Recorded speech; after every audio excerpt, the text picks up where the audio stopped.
5ই আগস্টের পর চাঁদাবাজির পরিমাণ তো কমার কথা ছিল।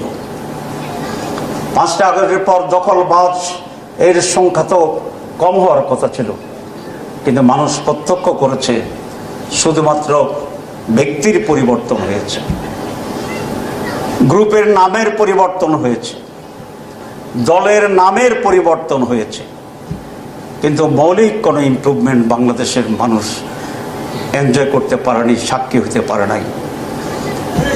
আজকে অনেকে বলছেন ষড়যন্ত্র হচ্ছে, অবশ্যই ষড়যন্ত্র হচ্ছে, কে না বললেও ষড়যন্ত্র হবে।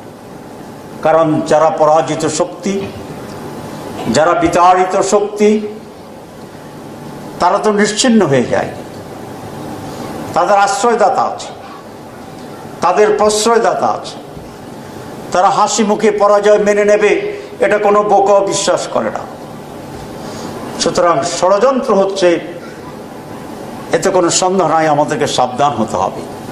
একটি দল বলছেন, আজকে দেখলাম খবরে, যে আমরা তো সংস্কার সব মানি, সুতরাং আমরা চার্টারে সাইন করে ফেলবো, কোনো অসুবিধা নাই। মনে হয় তারা খুবই সংস্কারের জন্য অস্থির আছেন এবং সব ভালো মানুষ দোয়া তুলসী পাতা। ওনারা বলছেন সংস্কার মানি, কিন্তু ওনারা এটাকে আইনগত ভিত্তি দিতে চান না। তো এটা যদি আইনগত ভিত্তি না থাকে, তাহলে ওনারা বলছেন যে আমরা ওয়াদা করছি, আমরা ওয়াদা ভঙ্গ করব না।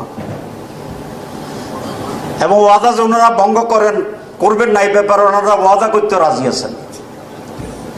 মানে সব ওয়াদার ভিতরে থাকবে, প্রতিশ্রুতির ভিতরে থাকবে, মানির ভিতরে থাকবে, কিন্তু এটা কার্যকর করার জন্য যে আইনি ভিত্তি লাগবে, এটা তো ওনারা রাজি নাই। ওনারা মনে করে বাংলাদেশের মানুষকে এরকম একটা কথা মেসেজে টেলিভিশনে বলে দিতে পারলেই মানুষ এটা মেনে যাবে। ওনারা ওয়াদা করতে রাজি আছে, আইন করতে রাজি নেই। তা আইন যদি না হয়, তাহলে আগামী নির্বাচন কিসের ভিত্তিতে হবে? যদি আইন যদি না হয়, তাহলে আপার হাউসের নির্বাচন কিসের ভিত্তিতে হবে? কিন্তু ওনারা ভাবছে হবে না। তা আমরা তো জনগণকে বলবো ধোঁকাবাজির কথা, আমরা তো ফাঁকের কথা বলবো। তারপরে নির্বাচন যেনতেনভাবে ক্ষমতা যাওয়ার জন্যে হাসিনা মার্কা নির্বাচন বাংলাদেশের মানুষ মেনে নেবে না।